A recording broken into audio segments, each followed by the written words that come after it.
नमस्कार। माउन्टेन समाचारमा स्वागत छ। म नवराज पौडेल र म खगेन्द्र विष्ट। सुरुमा अहिलेसम्मका मुख्य समाचार।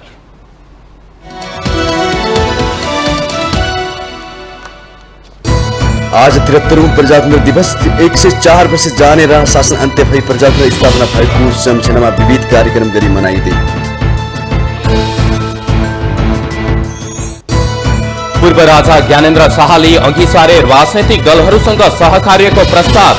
अहिलेको राज्य व्यवस्थाले जनताको सुख र समृद्धिमा योगदान दिन नसकेको ठहर। नक्कली शैक्षिक प्रमाणपत्र सम्बन्धी मुद्दामा अख्तियार दुरुपयोग अनुसन्धान आयोगको चासो देखिएन। 1000 भन्दा धेरै उजुरी पर्दा 6 वटा मात्र मुद्दा दायर। शिक्षा क्षेत्रमा विनियोजित बजेटको अधिकांश हिस्सा पूर्वाधार विकास र तलब भत्तामा।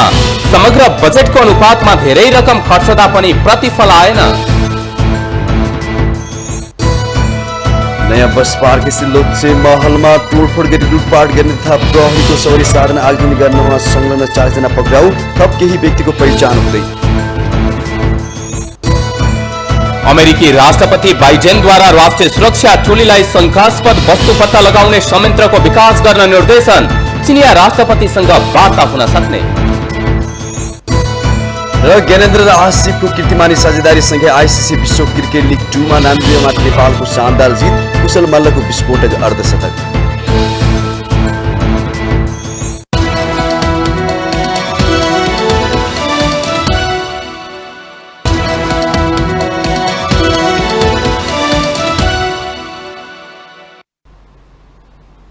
अब समाचार विस्तारमा। आज 73औं प्रजातन्त्र दिवस देशभर विविध कार्यक्रम गरी मनाइँदैछ। 104 वर्षे जहानिया राणा शासन अन्त्य भई देशमा प्रजातन्त्र बहाली भएको दिनको सम्झनामा यो दिवस मनाउने गरिएको छ। जनक्रान्तिका माध्यमबाट राणा शासन अन्त्य गरी देशमा प्रजातन्त्र घोषणा भएको यस दिनको सम्मान गर्दै सरकारले फागुन 7 गते औपचारिक समारोहका साथ दिवस मनाउँदै आएको छ। प्रजातन्त्र स्थापनाका लागि भएको संघर्षमा शुक्रराज शास्त्री, दशरथ चन्द, धर्मभक्त माथेमा र गंगालाल श्रेष्ठले विक्रम सम्वत 1997 माघमा बलिदानी दिएका थिए। प्रजा परिषद नामक राजनैतिक दल भूमिगत रूपमा स्थापना गरी प्रजातन्त्र स्थापनाका लागि जनतामा जागरण ल्याएको अभियोगमा उनीहरूलाई तत्कालीन राणा शासनले मृत्युदण्ड दिएको थियो।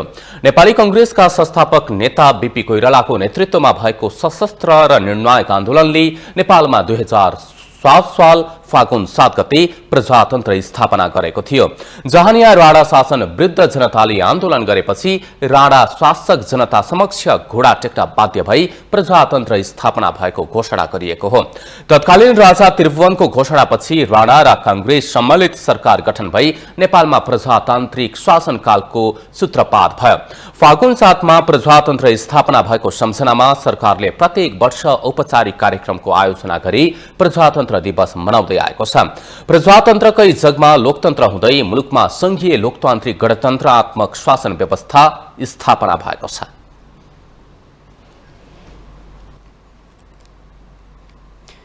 पूर्व राजा ज्ञानेन्द्र शाहले राजनीतिक दलहरूसँग सहकार्यको प्रस्ताव अघि सार्नु भएको छ। देश जोगाउन प्रजातन्त्रको लागि अपरिहार्य राजनीतिक दलहरू र लामो समय देशभक्तिपूर्ण ऐतिहासिक विरासत बोकेको राजसंस्था आएर आपसी विश्वासका साथ सहकार्यको लागि विलम्ब गर्न नहुने उहाँको भनाइ छ। राष्ट्रिय प्रजातन्त्र दिवसको पूर्व सन्ध्यामा शुभकामना सन्देश जारी गर्दै शाहले नेपालको निरन्तर अधोगति अब आफू मौन रहन नसक्ने भन्दै उहाँले पछिल्ला वर्षहरूमा देशको दीर्घकालीन शान्ति, स्थिरता र अन्तर्राष्ट्रिय सम्मान र सार्वभौमिकतामा चिराचिरा पर्न थालेको प्रति चिन्ता व्यक्त गर्नु भएको छ। राज्य सत्ताको बागडोर जजसका हातमा दोहोरिँदै तेहरिँदै र बदलिँदै गए पनि विद्यमान राज्य व्यवस्थाले जनताको सुख, शान्ति र राष्ट्रको समृद्धिमा कुनै गहन योगदान दिन नसकेको उहाँको विज्ञप्तिमा उल्लेख छ। पूर्व राजा शाहले हालै सम्पन्न आम निर्वाचनमा युवाहरूको सहभागिता र केही नतिजाहरूप्रति आशा व्यक्त गर्नु भएको छ।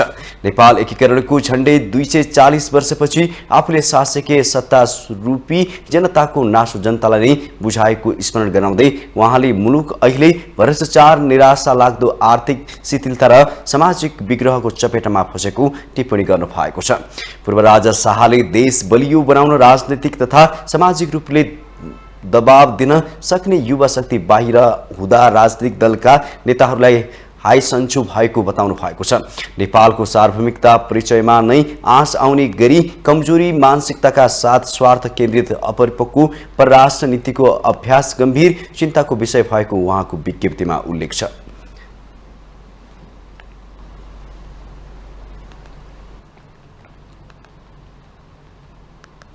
अख्तियार दुरुपयोग अनुसन्धान आयोगमा विगतको तुलनामा नक्कली शैक्षिक प्रमाणपत्र सम्बन्धी मुद्दा कमै दायर हुन थालेका छन्। उजुरी 1000 भन्दा माथि रहे पनि मुद्दा भने जम्मा 6 वटा मात्र दायर हुनुले पनि अख्तियार यो विषयमा खासै गम्भीर नभएको देख्न थालिएको छ। अर्कोतर्फ यस्तो प्रकृतिको उजुरी छानबिन निकै खर्चिलो र जटिल पनि हुने गर्दछ। एक रिपोर्ट। अख्तियार दुरुपयोग अनुसन्धान आयोगमा सबैभन्दा बढी उजुरी पर्ने विषयहरू मध्येको हो नक्कली शैक्षिक प्रमाणपत्र। झुटा शैक्षिक प्रमाणपत्र पेश गरी निजामती सुरक्षा निकायका अलावा कतिपय सार्वजनिक सेवामा प्रवेश गर्नेहरूबारे धेरै तथ्यहरू खुल्दै आए पनि यसबारे अख्तियारको छानबिनमा उति ध्यान नगएको देखिन्छ। आर्थिक वर्ष 2078-79 मा कुल 6 वटा झुटा शैक्षिक प्रमाणपत्रको मुद्दा दायर भएको छ, जबकि यस सम्बन्धी अख्तियारमा सोही आर्थिक वर्षमा 1383 उजुरी परेका थिए। शैक्षिक योग्यताको प्रमाणपत्र जुन बाहिर विदेशी संस्थाहरूबाट विशेष गरेर भारतबाट लिएर आउनुहुन्छ विभिन्न तहको त्यो प्रमाणपत्र राखेर कसैले सरकारी सार्वजनिक पदको जागिर खानु भएको छ र त्यसका विरुद्ध उजुरी पर्दा हामीले त्यसको छानबिन गर्छौँ र सम्बन्धित विश्वविद्यालय बुझ्दाखेरि पनि त्यहाँबाट जारी नभएको कतैबाट नक्कली भएको रहेछ भने त्यस्तोमा चाहिँ हामीले मुद्दा दायर गर्ने गरेको अवस्था छ। पछिल्लो समय अख्तियारमा प्रहरीका बहालवाला डीआईजी अशोक सिंह विरुद्ध नक्कली प्रमाणपत्रको उजुरी परेको छ। उनीमाथि नक्कली प्रमाणपत्र पेश गरी सेवामा प्रवेश गरेको देखि जन्ममिति समेत सच्याएको उजुरीमा उल्लेख छ। चर्चामा आएको यो विषयमा अख्तियारले फाइल अगाडि बढाउँछ कि बढाउँदैन चासो बनेको छ। अख्तियार दुरुपयोग अनुसन्धान आयोगको ऐन 2048 को दफा 18 अनुसार सार्वजनिक पद धारण गरेको व्यक्ति उपर झुटा शैक्षिक प्रमाणपत्र आरोप सम्बन्धी कारबाही र त्यस सम्बन्धमा भएको अनुसन्धान र तहकीकातबाट निजले सो अपराध गरेको हो भन्ने मानसिक कारण वा प्रमाण देखिएमा आयोगले त्यस सम्बन्धमा मुद्दा चलाउन सक्ने व्यवस्था गरेको छ। यस कारण पनि कुनै पनि उजुरी पर्दैमा मुद्दा अगाडि बढ्छ भन्ने छैन। अख्तियारले नक्कली प्रमाणपत्र हो भन्ने ठोस प्रमाण भेटेमा भने मुद्दा अगाडि बढाउने गरिएको छ। रोचक त यो छ कि नक्कली प्रमाणपत्र प्रमाणित भइसके पनि सेवामा निरन्तरता पाउने गरी सर्वोच्च अदालतले फैसला गरेको छ। अघिल्लो तहको प्रमाणपत्र नक्कली भए पनि सेवामा प्रवेश गर्दा आवश्यक तहको प्रमाणपत्र सक्कली हो भने कारबाहीको भागीदार बन्नु पर्दैन। यसकारण आईएससी को प्रमाणपत्र नक्कली भए पनि एमबीबीएस को प्रमाणपत्र सक्कली भएको चिकित्सक लाइसेन्स खारेज भएन। सरकारी सेवामा पनि प्रमाणपत्र तहको नक्कली प्रमाणपत्र रहेको प्रमाणित भइसके पनि स्नातक र सोभन्दा माथिको सक्कली हुँदा सेवामा निरन्तरता पाउने अधिकृत पनि छन्। पछिल्लो समय अख्तियारले नक्कली प्रमाण सम्बन्धी मुद्दाहरूलाई गम्भीरतापूर्वक नलिएको हो कि भन्ने आशंका पनि देखिएको छ। माउन्टेन टेलिभिजन एसडी का लागि लक्ष्मी प्रसाद नेउपानेको रिपोर्ट। मुलुकमा संहिता कार्यान्वयनपछि 6 वटा आर्थिक वर्षका बजेटमा सरकारले शिक्षा क्षेत्रमा झण्डै 10 खर्ब बजेट छुट्याएको छ। बजेटको सबैभन्दा बढी हिस्सा शिक्षा क्षेत्रमा विनियोजन गरिए पनि अधिकांश बजेट भौतिक विकास र तलब भत्तामा खर्च हुँदा शिक्षाको अति आवश्यक क्षेत्रमा पुग्न सकेको छैन। सरकारले नयाँ नयाँ शैक्षिक नीति र कार्यक्रमलाई हचोका भरमा लागू गर्न खोज्दा मुलुकको शिक्षाको गुणस्तर खस्किँदै गएको छ। एक रिपोर्ट। अध्ययन अध्यापनको गुणस्तरमा सुधार ल्याउन विद्यालयमा सबै बालबालिकाको पहुँच वृद्धि गर्ने उद्देश्यले सरकारले आर्थिक वर्ष 2078-79 मा 1 खर्ब 80 अर्ब 4 करोड र चालू आर्थिक वर्षमा कुल बजेटको 10.95% अर्थात् 1 खर्ब 96 अर्ब 38 करोड बजेट शिक्षातर्फ विनियोजन गरेको थियो। समग्र बजेटको तुलनामा यो रकम निकै ठूलो हो। झण्डै यसैको हाराहारीमा विगतका वर्षहरूमा पनि शिक्षाका लागि बजेट विनियोजन हुँदै आएको छ। तर राज्यले शिक्षालाई प्राथमिकतामा दिए पनि राज्यबाट सञ्चालित विद्यालयहरूको अवस्थामा खासै सुधार आउन सकेको छैन। लगानी अनुसारको प्रतिफल नआउनुको कारण के हो? हामी चुकेको कहाँनेरि हो भन्दै हाम्रो विद्यार्थीहरूसँग अनुसन्धान छैन, लेखन छैन। अनुसन्धान र लेखनको निम्ति काम गर्ने हो भनेदेखि चाहिँ नि अर्को सजिलो बाटो छ। मैले त वकालतै गरिरहेको हो भन्न बुझाउन सकिनँ होला, बुझ्न सकेनन् होला। अब त्यो भनेको के हो भने एउटा विद्यार्थीले अर्को विद्यार्थीको अनुसन्धान गर्ने, यति मात्रै गरिदिए पनि पुग्छ। त्यसको चाहिँ नि केस स्टडी हेरे पनि हुन्छ, अर्थ कुराकानी खोजे पनि हुन्छ, उसैसँग सोधे पनि हुन्छ, आफूले आफूलाई अध्ययन गर्ने किसिमको तरिका पनि हुनसक्छ। यो दुईटै बाटोबाट यदि हाम्रो विद्यार्थीहरूलाई अरूसँग जोडिदिने, मनुष्य समुदायसँग जोड्ने यो विद्यार्थीहरूसँग गरिदियो भनेदेखि विद्यार्थीको कतार जुन लाइन लागेर चाहिँ बसिरहेछ त्यो बसेको चाहिँ अलिकति घट्छ। सङ्घीयता कार्यान्वयनसँगै मुलुकमा शिक्षा ऐन तत्काल आउनुपर्ने हो, तर लामो समय बितिसक्दा पनि ऐन आउन सकेको छैन। शिक्षा ऐन पुरानो हुँदा पनि आफूहरूले शिक्षामा चाहेर पनि काम गर्न नसकेको सरकार र स्वयं शिक्षकहरूको तर्क छ। हुन पनि 2028 सालकै शिक्षा ऐन अहिलेसम्म कार्यान्वयनमा छ। यसबीचमा व्यवस्था बदलिएर प्रजातन्त्र, गणतन्त्र र लोकतन्त्र हुँदै अहिले सङ्घीय गणतन्त्रमा आइपुगेको छ। यसैबीचमा 3वटा संविधान पनि बने, तर शिक्षा ऐन भने बन्न नसक्दा सामुदायिक विद्यालयहरू मारमा पर्दै गएका छन्। राष्ट्रिय रूपमा बजेट हामी 20% गर्छौँ भनेर जुन प्रतिबद्धता जाहेर गरेको छ त्यसलाई पुरा गर्नुपर्छ, नम्बर 1। नम्बर 2, अहिलेको शैक्षिक गुणस्तरता कायम गर्न निम्ति दुईटा कुरा जरुरी छ। एउटा, अहिले भएको पाठ्यक्रमलाई परिमार्जन र परिष्कृत गर्न जरुरी छ भने पाठ्यक्रमलाई कक्षा कोठाभित्र डेलिभरी गर्नको निमित्त विशेष गरी शिक्षकहरूको दरबन्दी क्रिएट गर्ने र शिक्षकहरूलाई रिक्रुटमेन्ट, पर्मानेन्ट र प्रमोसनको निम्ति चाहिँ कानुनी प्रबन्ध गरेर अगाडि बढ्ने हो भने ठिक हुन्छ। र सँगसँगै गर्न अर्को कुरा पनि के जरुरी छ भने रिवार्ड एन्ड पनिसमेन्टको सवाललाई पनि वस्तुपरक भएर अगाडि लानु पनि जरुरी छ। सामुदायिक विद्यालयको अर्को गम्भीर समस्या भनेको त्यहाँभित्रको चर्को राजनीतिक हस्तक्षेप हो, जसले गर्दा विद्यालय व्यवस्थापन समितिको गठन प्रक्रियादेखि शिक्षक नियुक्ति र बढुवा सम्मान तथा पुरस्कारमा समेत दलीय भागभण्डा भएको पाइन्छ। समग्रमा गुणात्मक विकासलाई विकासको रूपमा नहेरिँदा शिक्षा क्षेत्रमा सरकारको लगानी बालुवामा पानी बन्दै गएको छ। माउन्टेन टेलिभिजन HD का लागि बटुक राजगिरीको रिपोर्ट। माउन्टेन समाचारमा पालो भएको छ ब्रेकको।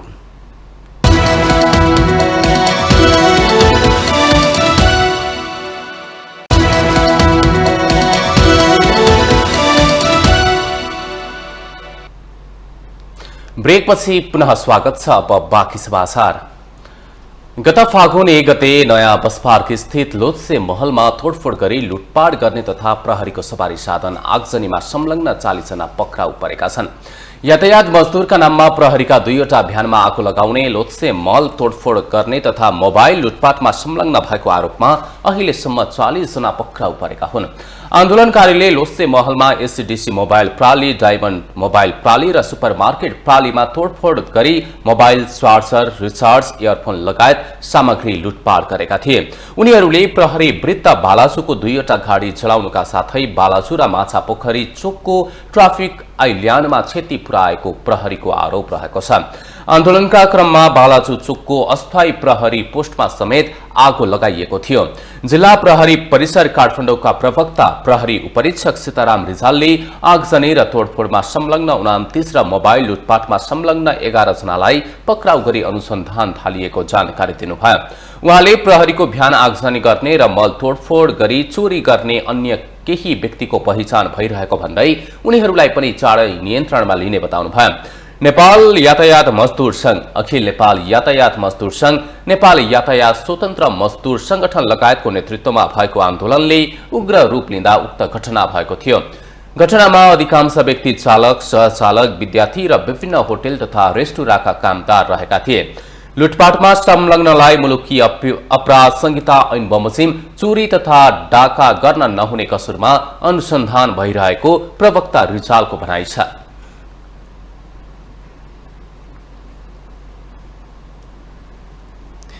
महाशिवरात्रि पर्व देशभर आराध्यदेव महादेवको पूजा आराधना सहित मनाइएको छ।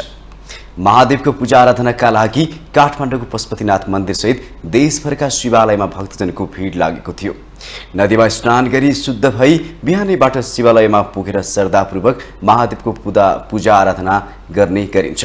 पर्वको अवसरमा पशुपतिनाथ मन्दिरमा भक्तजनको ठूलो भिड लाग्यो। भक्तजनहरू पशुपतिनाथको पूजा गर्नका लागि लामबद्ध भएर बसेका थिए। शिवजी उत्पत्ति भएको रातका नामबाट नामाकरण भएको यो पर्व कालरात्रि, मोहरात्रि, शुक्ररात्रि र शिवरात्रि नामक 4 प्रमुख रात्रि मध्ये एक पवित्र पर्वका रूपमा रहेको शिव पुराण लगायतका ग्रन्थमा उल्लेख छ। फाल्गुन कृष्ण चतुर्दशीका दिन मनाइने यस पर्वलाई दिन दुखी र कष्टपूर्ण अवस्थामा रहेका प्राणीको हृदयमा धर्मको उदय गराउने आशुतोष भगवान शिवको अति प्यारो दिनका रूपमा लिइन्छ। तनहुँको देवघाट, म्याग्दीको गलेश्वर धाम, सन्तानेश्वर महादेव, हलेश्री महादेव, कुशेश्वर महादेव लगायतका शिवालयमा पनि भक्तजनको भिड लागेको थियो। पशुपति क्षेत्र विकास कोषले पशुपतिनाथको पूजा आराधनाका लागि पुग्नुभएका भक्तजनहरूलाई व्यवस्थापनमा कुनै कमी नराखेको जनाएको छ। महाशिवरात्रिका अवसरमा बिहान 3 बजेदेखि नै पशुपतिनाथका 4 ढोका खुल्ला गरिएको थियो। बिहान 3 बजे अघिदेखि नै भक्तजन पूजा आराधना एवं दर्शनका लागि जम्मा भएका थिए।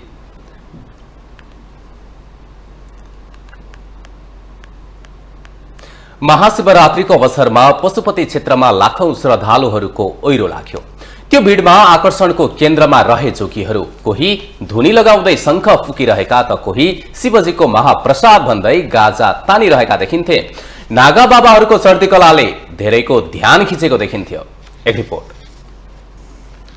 महाशिवरात्रिमा पशुपति परिसरमा देखिएका अनेक भावभङ्गीका जोगीहरूले धेरैको ध्यान खिचेका थिए। शरीरमा खरानी घसेका नागा बाबाहरू जय शम्भु भन्दै गाँजाको तालमा नाचिरहेका थिए। भगवानको प्रसाद भन्दै गाँजा बेच्ने जोगीका पनि कमी थिएन। बाबा प्रसाद चाहियो भन्दै गाँजा किन्ने युवा युवतीहरूको पशुपति परिसरमा दिनभर जसो लर्को देखिन्थ्यो। कोही तिनै जोगीहरूसँगै बसेर गाँजाको सर्को लगाइरहेका थिए। त्यहाँ पुग्दा जो कोहीले सजिलै अनुमान गर्थ्यो बाबा मात्र होइन भक्तहरू पनि महाप्रसादका लागि आतुर छन्। अझै नागा बाबाहरूले देखाएको चर्ती कला युवा युवतीहरू दङ्ग परेर हेरिरहेको देखिन्थ्यो। चर्को हुटिङले उत्साहित नागा बाबाहरूको श्रृङ्खल गतिविधि दिनभर जसो चलि नै रह्यो। पशुपति क्षेत्रमा देखिएका अधिकांश जोगीहरू छिमेकी मुलुक भारतबाट आएका हुन्।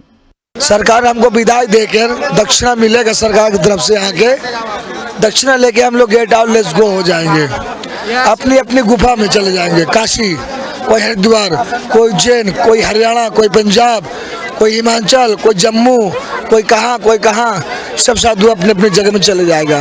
कितने बाबा जी आ रहे हैं आप? हमारे मंदिर से लेकर बाहर तक बहुत महात्मा है। जूना अखाड़ा, बहाना अखाड़ा, निरंजनी अखाड़ा, किन्नर अखाड़ा, अपने वैष्णव संप्रदाय, बहुत से संप्रदाय है अपने। बहुत सुंदर लग रहा है बच्चा, यहाँ का भाव विचार, यहाँ के लोग, यहाँ का पर्व, भगवान शिव का द्वार है ये। 12 ज्योतिर्लिंगों में से एक ज्योतिर्लिंग यहाँ भी पड़ा हुआ है। शिवरात्रिको अवसरमा सयौंको संख्यामा नागा बाबा, हजारौंको संख्यामा भारतबाट साधु सन्त र जोगीहरू आएका छन्। पशुपति मन्दिर परिसरमा शङ्ख भगीरथ महाराजहरू पनि भेटिए। उनीहरू मुडा बालेर धुनी लगाएका थिए भने शङ्खबाट ओम शब्दको धुन निकाल्दै महामृत्युञ्जय मन्त्र जपिरहेका थिए।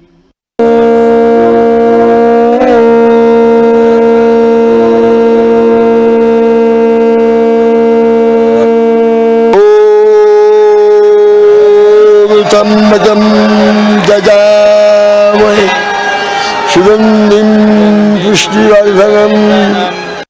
5 दिन लगाएर नेपाल आएका उनीहरू यहाँबाट मुक्तिनाथ मन्दिरको दर्शन गरेर मात्रै पुनः भारत फर्किने बताउँछन्। 12-14 मूर्ति आया गंगा सागर से। 12-14 कितने दिन लाया आपको? हमारा 5 दिन आया और गाड़ी में आए? हाँ, गाड़ी आया, 5 दिन आया और 3 दिन बाद में हम चला जाएगा मुक्तिनाथ दर्शन करके चला जाएगा गंगा सागर भारत सुन्दर मन्दिर। भारतबाट पशुपतिनाथमा आउने केही जोगीको उशृङ्खल गतिविधि अपाच्य खालको भए पनि शिवरात्रिका बेला भने उनीहरूको आगमनले शोभा बढिरहेको छ। भगवान शिवको प्रसाद भन्दै गाँजा खाने र बेच्ने गिरोहले यो पर्वको महिमामाथि प्रहार गरेको अनुभूति धेरैले गर्न थालेका छन्। महाशिवरात्रिका बेला जोगी र सन्तको नाममा धर्म र संस्कृतिकै गलत व्याख्या हुने खालका गतिविधिलाई व्यवस्थित गरी यो पर्वलाई विश्वभर चिनाउन सके नेपाल आध्यात्मको केन्द्र हो भन्ने सन्देश विश्वभर पुग्न सक्ने थियो। माउन्टेन टेलिभिजन एसटीका लागि क्यामेरामा विक्रम साक्यका साथ सन्दीप शर्माको रिपोर्ट। नेपाली सेना दिवसको अवसरमा सैनिक मञ्च टोली खेलमा शनिबार विशेष समारोह 20 युद्धकला शिवरात्रि परेड तोप बढाई कवास र आतशबाजी प्रदर्शन गरिएको छ। नेपाली सेनाले शनिबार मुलुकभर विविध कार्यक्रम गरी 260औं स्थापना दिवस मनाएको हो। सो अवसरमा राष्ट्रपति विद्यादेवी भण्डारी, उपराष्ट्रपति नन्दबहादुर पुन, प्रधानमन्त्री पुष्पकमल दाहाल, सभामुख देवराज घिमिरे, कायम मुकायम प्रधान न्यायाधीश हरिकृष्ण कार्की, राष्ट्रिय सभाका अध्यक्ष गणेश प्रसाद तिमिल सिन्हा लगायत मन्त्री र सरकारीका उच्च पदस्थ व्यक्तिहरूको उपस्थिति रहेको थियो। महाशिवरात्रि तथा सेना दिवसका अवसरमा सैनिक मञ्च टोली खेलमा नेपाली सेनाले विशेष कला प्रदर्शनी गरेका थिए। राष्ट्रपति भण्डारीले सो अवसरमा त्यहाँ स्थित सैनिक स्मारकमा पुष्पहार अर्पण गर्न भएको थियो। हेलिकप्टरबाट राष्ट्रिय झण्डासहित सेना दिवसको ब्यानर प्रदर्शनी र पुष्पवृष्टि गरिएको थियो। सेना दिवसका अवसरमा सैनिक मञ्चमा परेड तथा तोप बढाई कवास लगायत विविध सैनिक कला र सांस्कृतिक कार्यक्रम सञ्चालन भएका थिए। भारतीय सेनाको गोर्खा रेजिमेन्ट र बेलायती आर्मीको टोलीद्वारा ब्यान्ड प्रस्तुत समेत भएको थियो।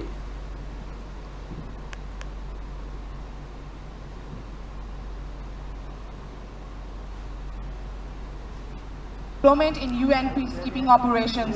The commander is Major Manorath Gautam and Sundar Kumar Pandey.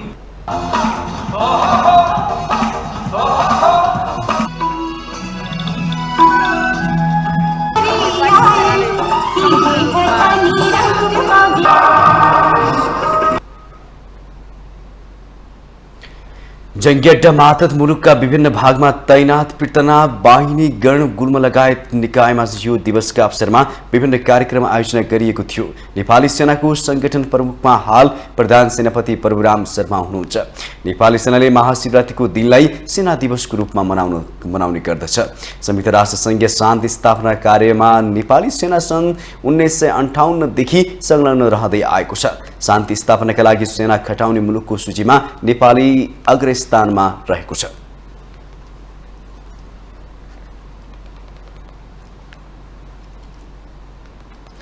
भिक्षु बन्न कठोर अनुशासनको पालना गर्नुपर्छ, जसमा 227 वटा नियम पर्दछन्। यसकारण पनि जो कसैका लागि भिक्षु बन्नु सहज पनि छैन। तर भगवान बुद्धको जन्मभूमि लुम्बिनीमा नै नक्कली भिक्षुहरूको बिगबिकी रहेको छ भन्दा आश्चर्य लाग्न सक्छ। एक रिपोर्ट। लुम्बिनीमा मायादेवी मन्दिर परिसरमा रहेको पिपल बोटको चारैतिर पहेँलो तथा गेरो वस्त्र लगाएर बसिरहेको समूहलाई देख्न सक्नुहुनेछ। लुम्बिनीमा आउने श्रद्धालुहरूले उनीहरूलाई दान दिइरहेको पनि देखिन्छ। तर ती व्यक्तिहरू वास्तविक भिक्षुहरू होइन। यसरी नक्कली भिक्षु बसेर दान लिइरहँदा पनि लुम्बिनी विकास कोष तमासा हेरेर बसिरहेको छ। लुम्बिनी शान्तिकामी मानव समुदायको आस्थाको केन्द्र हो। बुद्ध शासनमा बुद्ध धर्म संघ, जसलाई त्रिरत्न भनिन्छ, गृहत्याग गरी बुद्धको अनुयायी बनेकाहरूलाई भिक्षु भन्ने गरिन्छ। भिक्षु संघ भन्ने बित्तिकै शुद्ध आचरण, मानव कल्याणको लागि कार्यमा समर्पित, गृहत्यागी तथा बुद्ध शासनको संवाहक पवित्र व्यक्ति भनेर चिनिन्छ। भगवान बुद्धले लगाउने पवित्र वस्त्र, जसलाई चिवर भन्ने गरिन्छ। भगवान बुद्धले धम्मपदमा आज्ञा हुनु भएको छ कि शील पालना नगरी चिवर मात्र धारण गरी खानु भनेको बरु आगोको गोला खाएको पच्न सकिन्छ, तर श्रद्धापूर्वक दान दिएको खाना पचाउन सकिन्न। यसरी भगवान बुद्धले बुद्ध वस्त्रको महत्व र महानतालाई दर्शाइरहेको छ। तर दुर्भाग्य, बुद्धको जन्मभूमिमा नै पवित्र भिक्षु संघको साथै बुद्ध वस्त्रको समेत अपमान र दुरुपयोग भइरहँदा पनि राज्यमा हुन्छ। लुम्बिनी पर्यटकीय क्षेत्र होइन, यो शान्तिकामी विश्वका मानव जगतको आस्थाको केन्द्र हो।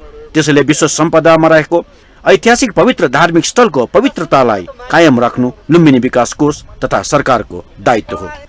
लुम्बिनी विकास कोष यो सामान्य कुरा भएको भन्दै कसैको जीवन निर्वाह हुन्छ भने के फरक पर्छ भनेर गैर जिम्मेवारीपूर्ण जवाब दिन पछि परेन। अझ विडम्बना त त्यहाँ नक्कली भिक्षु बनेर भिख माग्न लगाउने समूह नै रहेको छ।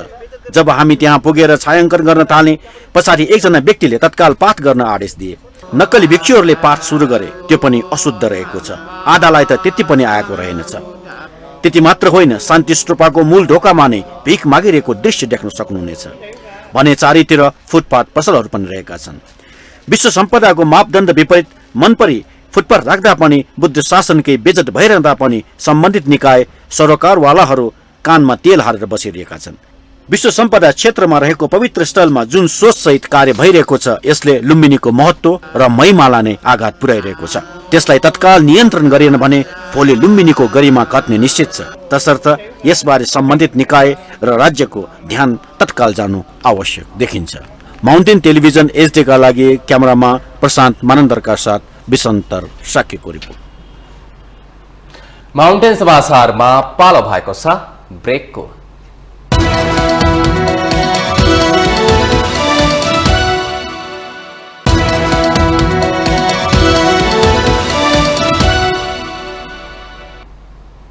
ब्रेकपछि स्वागत छ अब बाँकी समाचार। नेपाल प्रहरीमा रिक्त रहेको 4 एआइजीमा बढुवाका लागि 17 डिआइजी बीच प्रतिस्पर्धा छ। एआइजीमा बढुवा हुने 4 डिआइजी मध्येबाटै आइजिपी बन्ने भएकाले पनि बढुवाका लागि चर्को प्रतिस्पर्धा भएको हो। प्रहरी बढुवा सधैँ विवादमा पर्दै आएकाले यसपटक पनि प्रतिस्पर्धा असुस्त हुने त होइन। एक रिपोर्ट। नेपाल प्रहरीभित्र रिक्त रहेको 4 एआइजी बढुवाका लागि चर्को प्रतिस्पर्धा छ। त्यसका लागि 20 डिआइजीहरू दौडमा छन्। अहिले बढुवा हुने 4 एआइजी मध्येबाटै आउँदो चैत्र 11 गते आइजिपीमा बाजी मार्ने भएकाले पनि एआइजी बढुवा निकै पेचिलो बनेको हो। बढुवाको टप 3 मा रहेका डिआइजीहरू मसाउद आलम खाँ, नलप्रसाद उपाध्याय र मोहन कुमार आचार्य एआइजीमा बढुवा भए पनि आइजिपी बन्न पाउने छैनन्। उनीहरू हालका आइजिपी धीरज प्रताप सिंहसँगै प्रहरी निरीक्षकमा भर्ना भएकाले 30 वर्ष सेवा अवधिका कारण चैत्र 11 मा अनिवार्य अवकाशमा जानेछन्। यी टप 3 बाहेकबाट एआइजीमा बढुवा हुने एकजना नै चैत्रमा आइजिपी बन्ने एकल दावेदार हुनेछन्। सोही कारण प्रधानमन्त्री प्रचण्ड स्वयंले गृहमन्त्री सम्हालेकाले एआइजी बढुवामा पर्न डिआइजीहरूको ध्यान बालुवाटारमै केन्द्रित छ। कतिपय राजनीतिक लबिङका लागि दौडधुप बढाइरहेका छन्। यसरी प्रहरी नेतृत्वमा पुग्नका लागि नेताहरूको दैलो चार्ने प्रवृत्तिले प्रहरी संगठनको गरिमामा ठूलो क्षति पुग्ने पूर्व प्रहरी अधिकारीहरू बताउँछन्। एउटै ब्याजको छ भने त्यो मध्येको चाहिँ नि योग्यको छ।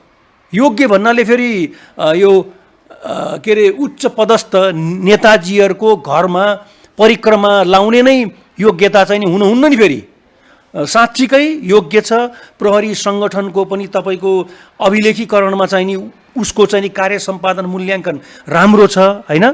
कमान चाहिन्छ, पुलिसमा त कमान चाहिन्छ, नेतृत्व गर्ने क्षमता हुनुपर्छ। सरकारले आइजिपीको ब्याजीलाई बढुवामा समावेश गरेमा वसन्त बहादुर कुँवर, टेक प्रसाद राई, अशोक सिंह, दीपक थापा, श्यामलाल ग्यावाली, किरण वज्राचार्य, सन्दीप भण्डारी, सुदीप गिरी, मीरा चौधरी, टेक बहादुर तामाङ, उमेश राज जोशी, भीमप्रसाद ढकाल, रामदत्त जोशी, पोषराज पोखरेल, बुद्धिराज गुरुङ, दुर्गा सिंह र किरण राणा मध्येबाट एकजना मात्रै पर्नेछन्।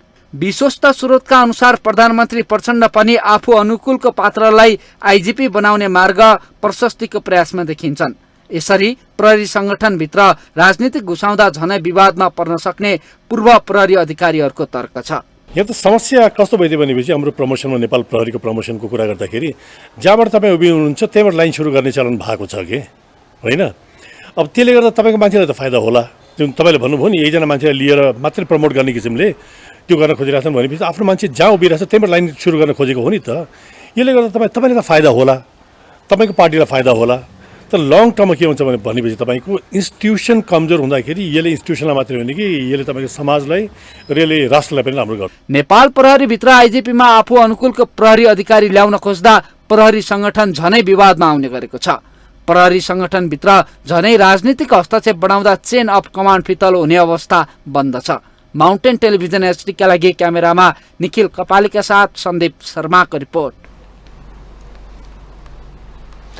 नेकपा एमालेका केन्द्रीय सदस्य दुर्गा पट्साईलाई कारबाहीका लागि प्रदेश कमिटिले केन्द्रमा सिफारिस गरेको छ।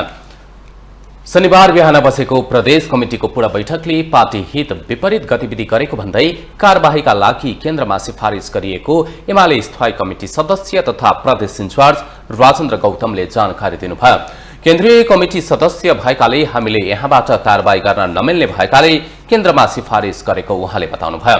केही समयदेखि एमाले विरोधी गतिविधि गरेको भन्दै पटस्वाईलाई पार्टीबाट निष्कासन गर्नुपर्ने आवाज उठेपछि कारबाहीका लागि केन्द्रमा सिफारिस गरिएको हो। एमालेको नीति सिद्धान्त विपरीत केही दिन अघि पूर्व राजा ज्ञानेन्द्र शाहसँगै छोरा पारस शाहलाई राखेर कार्यक्रम गरेपछि पटस्वाई विवादमा पर्नु भएको हो।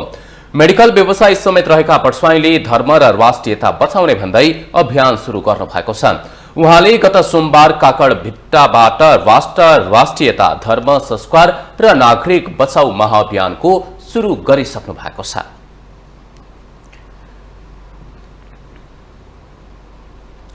ग्यास सिलिन्डरबाट ग्यास चुहेर कोठामा आगो लाग्दा जलेर गम्भीर घाइते हुनुभएका नेपाली कांग्रेसका नेता एवं प्रतिनिधि सभा सदस्य डाक्टर चन्द्र भण्डारीको स्वास्थ्य अवस्था खतरामुक्त रहेको चिकित्सकले जनाएका छन्। नेता भण्डारीको उपचारमा संलग्न चिकित्सकको भनाई उद्धृत गर्नुहुँदै कांग्रेस नेता योग्यराज गडेलले उहाँको स्वास्थ्य अवस्थामा सुधार देखिएको जानकारी दिनुभयो। मुख र हातको जलेका भागमा आफ्नै छाला उम्रिन सक्ने सम्भावना देखिएकाले हातलाई तुरुन्तै अर्को सर्जरी नगर्ने चिकित्सकले जनाएको पनि उहाँले बताउनुभयो। ग्यास चुहेर भएको आगलागीबाट घाइते भएका सांसद भण्डारीको भारतको मुम्बईस्थित नेशनल बर्नस सेन्टरमा उपचार भइरहेको छ। शुक्रबार दिउँसो भण्डारीको दुवै खुट्टाको शल्यक्रिया गरिएको थियो। सांसद भण्डारीलाई बिहिबार दिउँसो श्री एयरलाइन्सको चार्टर्ड विमान मार्फत मुम्बई लगिएको थियो। काठमाडौँको बुद्धनगर स्थित घरमा बुधबार राति 10:30 बजे ग्यास सिलिन्डर विस्फोट हुँदा भण्डारी र उहाँकी आमा जलेर घाइते हुनुभएको थियो। उहाँलाई बुधबार राति नै कीर्तिपुर अस्पतालमा लगिएको थियो। सांसद भण्डारीकी 86 वर्षीय आमा हरिकला भण्डारीको भने बिहिबार बिहान उपचारका क्रममा कीर्तिपुर अस्पतालमा निधन भएको छ।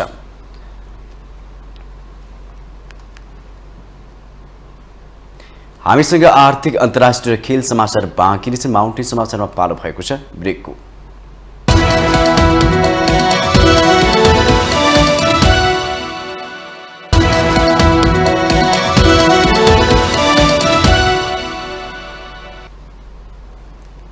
ब्रेकपछि पुनः स्वागत छ। अब पालो आर्थिक समाचारको। आर्थिक समाचारको साथमा जगदम्बा सुपर साइन तथा ग्याल्बा प्लस जीवनभरको भरोसा। प्रस्तुत छ रिद्धि सिद्धि सिमेन्ट गुणस्तरको नयाँ स्तर।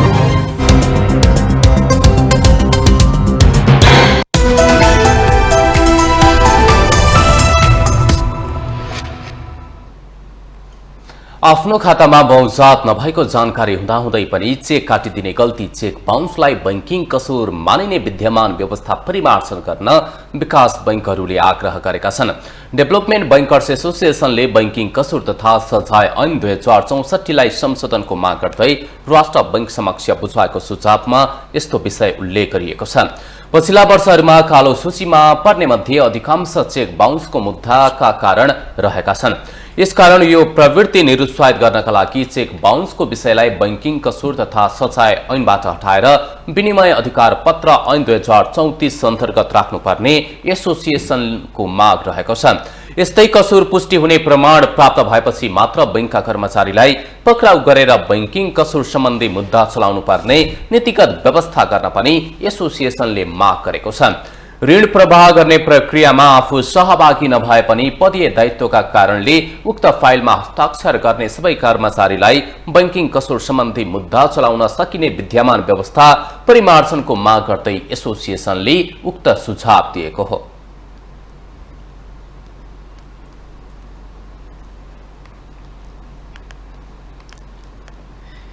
राष्ट्रिय प्राकृतिक स्रोत तथा वित्तीय आयोग आगामी आर्थिक वर्षका लागि नेपाल सरकारबाट प्रदेश र स्थानीय सरकारलाई प्रदान गर्ने सशर्त अनुदानका आधारमा सिफारिस गरेको छ। संघीय सरकारले प्रदेश र स्थानीय तहलाई प्रदान गर्ने सशर्त अनुदान आयोगले सिफारिस गर्नुपर्ने संवैधानिक तथा कानूनी व्यवस्था अनुसार आगामी वर्षका लागि अनुदान सिफारिस गरेको हो। आयोगले दिएको आधारमा अन्तर्राष्ट्रिय आर्थिक सहायता परिचालन भएका कार्यक्रम वा आयोजना प्रदेश वा स्थानीय तहबाट कार्यान्वयन गर्नुपर्ने र सन्तुलन विकासका निमित्त आवश्यक रणनीतिक महत्त्वका परियोजना सशर्त अनुदानका आधारमा रहेका छन्। नेपाल सरकारले अधिकतम सूचीभित्रका कुनै विषय वा कार्यक्रम र आयोजना प्रदेश वा स्थानीय तहबाट कार्यान्वयन गर्नुपर्ने राष्ट्रिय नीति तथा कार्यक्रमलाई प्रदेश तथा स्थानीय तह मार्फत कार्यान्वयन गर्नुपर्ने प्रदेश तथा स्थानीय तहमा राष्ट्रिय मानक स्थापना कार्यान्वयन गर्नुपर्ने आधार रहेका छन्। प्रदेश तथा स्थानीय तहको वित्तीय स्वायत्तता र व्यवस्थापकीय क्षमतालाई बलियो बनाउँदै लैजाने उद्देश्यसहित कुल अनुदानमा सशर्त अनुदानको हिस्सा क्रमशः कम गर्दै लैजाने र त्यसको परिपूर्ति वित्तीय सीमानीकरण अनुदान मार्फत लैजान आयोगको सुझाव छ। यस्तै संघीय सरकारले प्रदान गर्ने सशर्त अनुदानको सम्बन्धमा आयोगले तयार गरी कार्यान्वयनका लागि सिफारिस गरेका आधारको पूर्ण पालना गर्नुपर्ने, सशर्त अनुदानलाई समेत मुलुकको सन्तुलित विकासको लक्ष्यसँग आबद्ध गरी निश्चित नीति सूचक र मापदण्डमा आधारित रहेर पारदर्शी रूपमा प्रदान गर्नुपर्ने आयोगले सुझाव दिएको छ।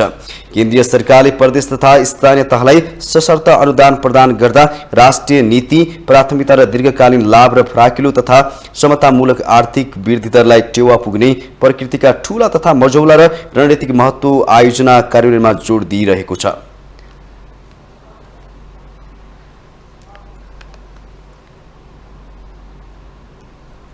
अब पालो अन्तर्राष्ट्रिय समाचारको।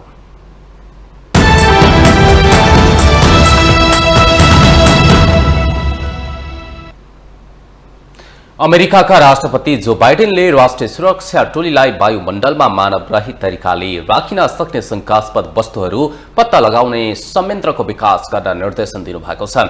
राष्ट्रपति बाइडेनले आफ्नो राष्ट्रिय सुरक्षा टोलीलाई अमेरिकी आकाशमा मानवरहित वायुजन्य वस्तुहरू पत्ता लगाउने संयन्त्र स्थापना गर्न निर्देशन दिनुभएको व्हाइट हाउसले ट्विटरमा उल्लेख गरेको छ। राष्ट्रिय सुरक्षा टोलीलाई मानवरहित सम्भावित वायुजन्य वस्तुहरूको सूची तयार पार्न र यी वस्तुहरू पत्ता लगाउने क्षमता सुधार गर्ने उपायहरू अवलम्बन गर्न पनि उहाँले निर्देशन दिनुभएको बताइएको छ।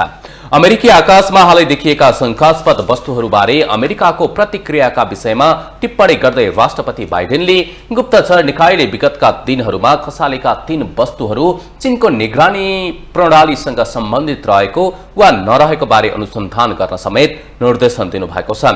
यसैबीच राष्ट्रपति बाइडेनले चिनिया राष्ट्रपति सी जिनपिङसँग वार्ता गर्ने अपेक्षा गरिएको पनि उल्लेख गरिएको छ।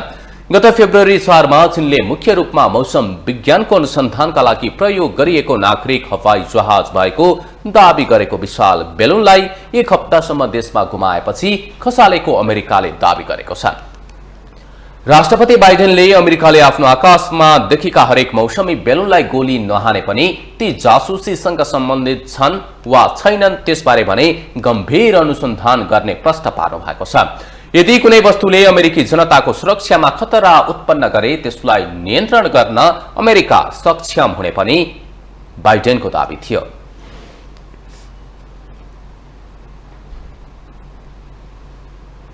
टर्कीमा उद्धारकर्मीले भूकम्प गएको 11 दिनपछि शुक्रबार 3 जनाको उद्धार गरे। 260 घण्टापछि गरिएको सफल उद्धारले विश्वव्यापी चर्चा पायो। त्यसो त हाइटीमा भूकम्प गएको 27 दिनपछि र पाकिस्तानमा 40औं दिनमा पनि भग्नावशेषबाट मानिसको जीवितै उद्धार गरिएको थियो। भूकम्पपछि भग्नावशेषमा फँसेका मानिस कति समयसम्म जीवित रहन्छन् त? एक रिपोर्ट। टर्की र सिरियाको भूकम्पका कारण भत्किएका भवनहरूभित्र फँसेका जीवित मानिसहरूको उद्धारका लागि समय घर्किँदै गइरहेको छ। स्वदेशी तथा विदेशी उद्धार कर्मीहरूले जीवित मानिस रहेको ठानीका भग्नावशेषहरू पन्छाएर जीवन बचाउन प्रयास छाडेका छैनन्। यसरी भग्नावशेषभित्र फँसेका मानिस कति समयसम्म जीवित रहन सक्छन्? विज्ञ तथा अनुसन्धानकर्ताले बताए अनुसार यसलाई निर्धारण गर्ने विभिन्न तत्त्व छन्। भवन वा संरचना भत्किँदा च्यापिएका, थुनिएका वा फँसेका व्यक्तिको अवस्थिति, पानी र श्वास फेर्ने पहुँच, त्यहाँको मौसमको अवस्था र शारीरिक तन्दुरुस्ती लगायत विभिन्न कुराले उनीहरू कति समय बाँच्न सक्छन् भन्ने निर्धारण गर्छ। अधिकांश उद्धारका कामहरू विपदको घटना भएको 24 घण्टाभित्र भइसक्छन्। तर भग्नावशेषहरूबाट मानिसहरूलाई उद्धार गर्न त्योभन्दा धेरै समय लागेका प्रशस्तै उदाहरणहरू छन्। संयुक्त राष्ट्रसङ्घले विनाशकारी घटना भएको 5 देखि 7 दिनसम्म खोजी र उद्धार जारी राख्ने गरेको छ।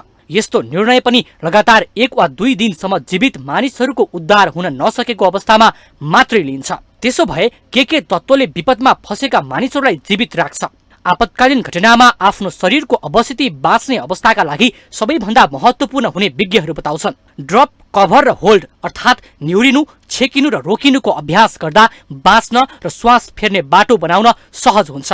भत्किएको भवनभित्र फँसेको मानिस जीवित रहन श्वास फेर्नका लागि हावा र खानेपानी सबैभन्दा जरुरी हुन्छ।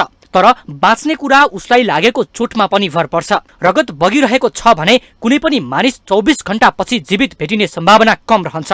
ढलेको भवनमा फसेको मानिसलाई ठूलो चोट पनि लागेको छैन र श्वास फेर्ने ठाउँ पनि पाइरहेको छ भने उसलाई बाँच्नका लागि चाहिने अर्को महत्त्वपूर्ण कुरा शरीरलाई आवश्यक मात्रामा चाहिने पानी हो। यदि कुनै मानिसको टाउकोमा आघात पुग्ने किसिमको चोट लागेको छ र श्वास फेर्नका लागि साँघुरो ठाउँ मात्रै छ भने विपदको दोस्रो दिनसम्म बाँच्ने सम्भावना निकै कम हुन्छ। रक्तस्राव, हड्डी भाँचिने र अङ्गभङ्ग हुने जस्ता चोटपटकले मृत्युको सम्भावना बढाउँछ। विगतका घटना भएका क्षेत्रको मौसमले पनि भग्नावशेषमा फसेका मानिसहरू कति समयसम्म बाँच्छन् भन्ने कुरा निर्धारण गर्छ। एकजना वयस्कले 21 डिग्री सेल्सियससम्मको तापक्रम आफ्नो शरीरको तातोपना नगुमाई सहन सक्छ, तर त्यो भन्दा चिसो भयो भने स्थिति फरक पर्न सक्छ। गर्मीका कारण वरिपरिबाट बन्द रहेको ठाउँ धेरै तातो भयो भने पनि च्यापिएको मानिसले शरीरमा रहेको पानीको मात्रा छिटो गुमाएर बाँच्ने सम्भावना कम हुँदै जान सक्छ। विज्ञहरूका अनुसार सधैँजसो अवमूल्यन गरिएको विषय मानसिक सुस्वास्थ्य र नियन्त्रण हो। उनीहरूका अनुसार आफू जीवित रहने इच्छा शक्तिमा आफ्नो मनलाई अडिक राख्न सक्नु बाँच्नका लागि महत्त्वपूर्ण हुन्छ। डर प्राकृतिक प्रक्रिया हो, तर त्यो बेला नाति बाँच्नका लागि मानसिक रूपमा बलियो भए त्यसले पनि बाँच्ने सम्भावनालाई बलियो बनाउन सक्छ। माउन्टेन टेलिभिजन एसडीका लागि आशिष रेग्मीको रिपोर्ट। अब पालो खेल समाचारको।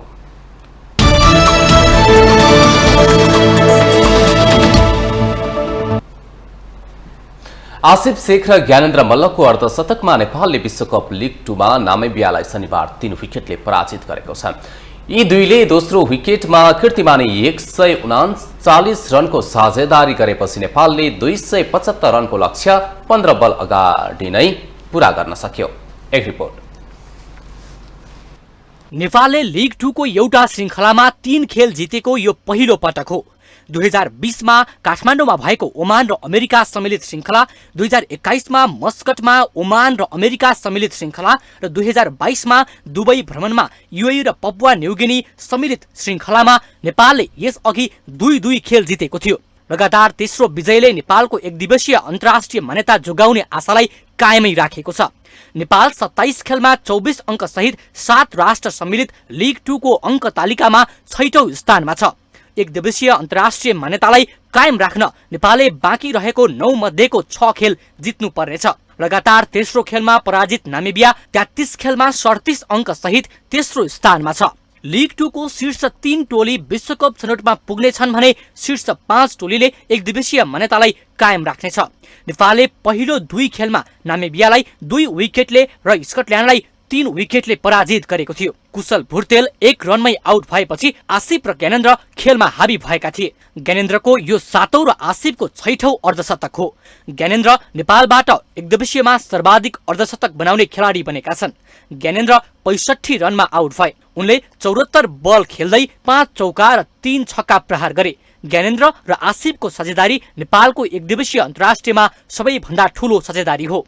कुशल भुर्तेल र रोहित कुमार पौडेलले मंगलबार नामिबिया विरुद्धको खेलमा तेस्रो विकेटका लागि 133 रनको साझेदारी गरेका थिए। आसिफ 81 रन बनाई आउट भए। उनले 98 बल खेली 8 चौका र 2 छक्का प्रहार गरे। कुशल मल्ल नेपाली इनिङ्समा अर्धशतक बनाउने तेस्रो खेलाडी थिए। उनले लगातार दोस्रो अर्धशतक बनाए। कुशलले 49 बलमा 6 चौका र 4 छक्का प्रहार गरी 62 रन बनाए। कुशलले कप्तान रोहित पौडेलसँग चौथो विकेटमा 92 रन जोडे। रोहितले 43 बलमा 5 चौका प्रहार गर्दै 39, दिपेन्द्र सिंह ऐरीले 1 र सन्दीप जोरा 3 रनमा आउट भए। विजयी चौका प्रहार गरेका सोमपाल कामी 8 रन बनाई अभिजित रहे। नामिबियाबाट रुबेन ट्रम्पलमेनले 3 र बर्नार्ड स्कोल्टजले 2 विकेट लिए। यसअघि नेपालले टस जितेपछि ब्याटिङको निम्तो पाएको नामिबियाले निर्धारित 50 ओभरमा 6 विकेट गुमाई 274 रन बनाएको थियो। नेपालका लागि सन्दीप लामिछानेले 3 र करण केसीले 1 विकेट लिए। नेपालले अब अन्तिम खेल मंगलबार स्कटल्यान्डसँग खेल्नेछ। माउन्टेन टेलिभिजन एसडीका लागि आशिष रेग्मीको रिपोर्ट। नामिबिया विरुद्ध कीर्तिमानी साझेदारी गर्दै नेपाललाई जित दिलाएपछि नेपाली टोलीका पूर्व कप्तान ज्ञानेन्द्र मल्लले पिचले साथ दिँदा लगातार सफलता मिलेको बताएका छन्। शनिबार नयामे विरुद्ध ज्ञानेन्द्र आसिफले कीर्तिमानी साझेदारी गर्दै टोलीलाई जिततर्फ डोर्याएको खेलमा पूर्व कप्तान मल्लले पिचले साथ दिएको प्रतिक्रिया दिएका हुन्। यस्तै उनले नयाँ प्रशिक्षकको प्रशिक्षणले पनि टोलीमा राम्रो प्रदर्शन भएको बताए। पहिलाभन्दा अहिलेको विकेट धेरै राम्रो भएकाले विगतभन्दा अहिले खेलाडीहरूमा परिपक्वता बढेको मल्लको भनाइ छ। उनले पहिलो खेलबाट प्राप्त नतिजाले लगातारका खेलमा सुखद नतिजा निकाल्न सहयोग मिलेको उल्लेख गरे। लगातारको जितले आत्मविश्वास बढेको र ड्रेसिङ रुममा प्रशिक्षकले मिलाएको स्वास्थ्यका कारण पनि ब्याटिङमा सुधार भएको मल्लले बताए। अब अरू विकेट्सहरूको हेर्ने हो भनेदेखि अब हामी राम्रो विकेटमा राम्रै गरिरहेको थियौँ होइन, नराम्रो पनि गरेका थिएनौँ, तर अलिक डिफिकल्ट विकेट्सहरूमा चाहिँ हामीले स्कोर गर्न नसके जस्तो लाग्छ होइन।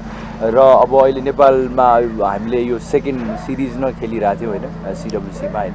अनि त्यो सँगसँगै अब ड्रेसिङ रुममा पनि जुन किसिमले कोचले एउटा सहजता ल्याइदिएको छ होइन, प्लेयर्सहरूलाई कन्फिडेन्स एउटा दिएको छ, पोजिटिभ जुन अप्रोच छ होइन, जुन हाम्रो माहौल एउटा भनौँ न, सो त्यो पनि क्लिक गर्छ लाग्छ। सानो कम्पोनेन्ट्सहरू चाहिँ क्लिक गर्छ जस्तो लाग्छ कि मलाई चाहिँ। यस्तै आसिफ शेखले टिमभित्रको वातावरण राम्रो भएकाले खेलाडीहरू अहिले ठूलो टार्गेट पूरा गर्न सकिरहेको बताए। अघिल्लो 2 खेलमा आफ्नो ब्याट नचल्न सक्दा दुःख देखिएका आसिफले शनिबारको खेलमा रन बनाउँदा खुसी लागेको प्रतिक्रिया दिए। नेपालले लगातार जित निकाल्नुमा प्रशिक्षक मुन्टी देसाईको भूमिका महत्त्वपूर्ण रहेको उनको भनाइ छ। एकदमै खुसी लागिरहेको छ यो हेरेर। टिमको इन्भाइरोमेन्ट पनि एकदम राम्रो छ, त्यसले गर्दा पनि हामीले यो ठुलो टार्गेटहरू अचिभ गरेर छौँ, चेज गरिरहेको छौँ। र डिफ्रेन्ट म्याचमा डिफ्रेन्ट एउटा नयाँ प्लेयर ल्याएर त्यो कन्ट्रिब्युट गरिरहेको छ र डिफ्रेन्ट म्याचमा नयाँ एउटा हिरो भनेर कोही प्लेयर आइरहेको छ, त्यसले गर्दा एकदमै त्यो टिममा पनि कन्फिडेन्स आएको छ। जितसँगै नेपालको 1 दिवसीय मान्यता जोगिने सम्भावना कायम छ।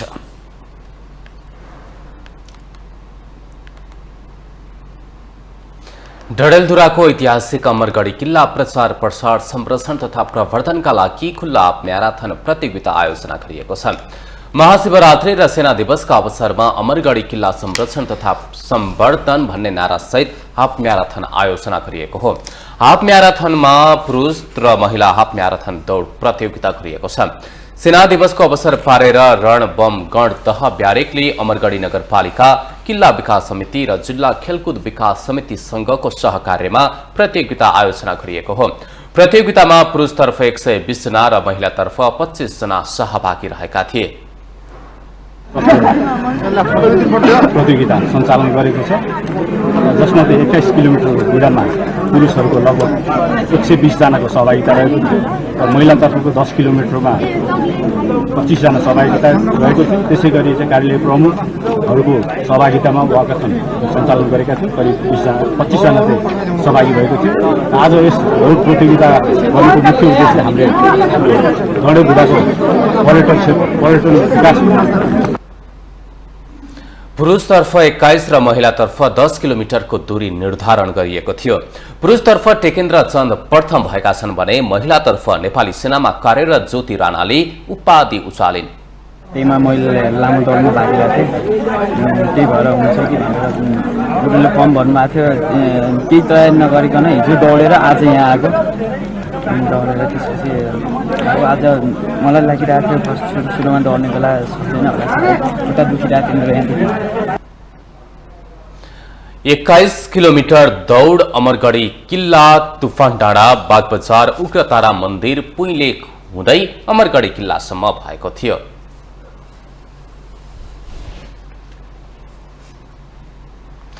माउन्टेन समाचारमा फेरि पालो भएको छ ब्रेकको।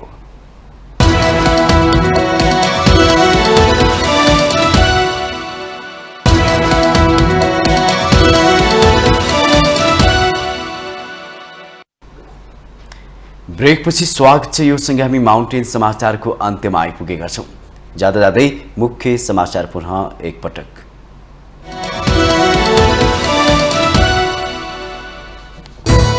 आज 73औं प्रजातन्त्र दिवस। 104 वर्ष जहाने राणा शासन अन्त्य भई प्रजातन्त्र स्थापना भएको दिनको सम्झनामा विविध कार्यक्रम गरी मनाइँदै पूर्व राजा ज्ञानेन्द्र शाहले अघि सारे राजनैतिक दलहरूसँग सहकार्यको प्रस्ताव। अहिलेको राज्य व्यवस्थाले जनताको सुख र समृद्धिमा योगदान दिन नसकेको ठहर। नक्कली शैक्षिक प्रमाणपत्र सम्बन्धी मुद्दामा अख्तियार दुरुपयोग अनुसन्धान आयोगको चासो देखिएन। 1000 भन्दा धेरै उजुरी पर्दा 6वटा मात्र मुद्दा दायर। शिक्षा क्षेत्रमा विनियोजित बजेटको अधिकांश हिस्सा पूर्वाधार विकास र तलब भत्तामा। समग्र बजेटको अनुपातमा धेरै रकम खर्च हुँदा पनि प्रतिफल आएन। नयाँ बस पार्क स्थित लोसे महलमा तोडफोड गरी लुटपाट गर्ने तथा प्रहरीको शहरी साधन आगजनीमा संलग्न 40 जना पक्राउ। थप केही व्यक्तिको पहिचान हुँदै। अमेरिकी राष्ट्रपति बाइडेनद्वारा राष्ट्रिय सुरक्षा टोलीलाई शंकास्पद वस्तु पत्ता लगाउने संयन्त्रको विकास गर्न निर्देशन। चिनिया राष्ट्रपतिसँग वार्ता हुन सक्ने।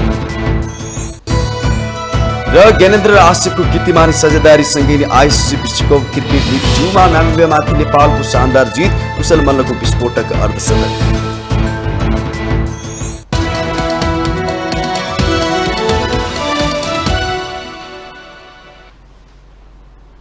अहिलेलाई माउन्टेन समाचार सकियो। सत्य, तथ्य र निष्पक्ष समाचारका लागि माउन्टेन टेलिभिजन HD हेर्दै रहनुहोला। नमस्कार।